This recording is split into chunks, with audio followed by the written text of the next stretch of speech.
এক ব্যাগ রক্ত থেকে অনেক মানুষকে বাঁচানো যায়। এর মধ্যে আছে হিমোগ্লোবিন, এর মধ্যে আছে প্লাটিলেট, আছে প্লাজমা। রক্তে একটা উপাদান আছে প্লাজমা, নাম শুনছেন? আগুনে পোড়া রোগীকে বাঁচাতে এই প্লাজমা লাগে। হসপিটালের বার্ন ইউনিটে যেয়ে দেখবেন মানুষ কিভাবে চিল্লায়। নুসরাত নামে একটা মেয়ে মারা গেল না, এক বদমাইশের কবলে পড়ে মারা গেল না? তাকে আগুন জ্বালিয়ে দেওয়া হয়েছিল তার গায়ে, তার প্লাজমাগুলো জ্বলে গিয়েছিল। আগুনে পোড়া রোগীর যে কি কষ্ট, একটু দেখার জন্য হসপিটালের বার্ন ইউনিটে যাবেন, দেখবেন যে কি কষ্টে আছে তারা। এই প্লাজমাগুলোকে অনেক সেন্টিগ্রেড তাপমাত্রা নামিয়ে ঠান্ডা করে দেহে পুশ করা হয়।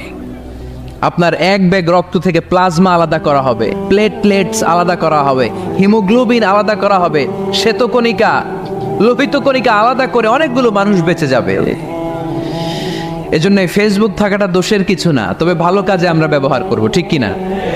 আপনার ফেসবুক শেয়ারিং আপনার জান্নাতি বানাতে পারে, আর আপনার ফেসবুক শেয়ারিং আপনার জাহান্নামের লাকড়ি বানাতে পারে। চিল্লায় বলেন ঠিক কিনা?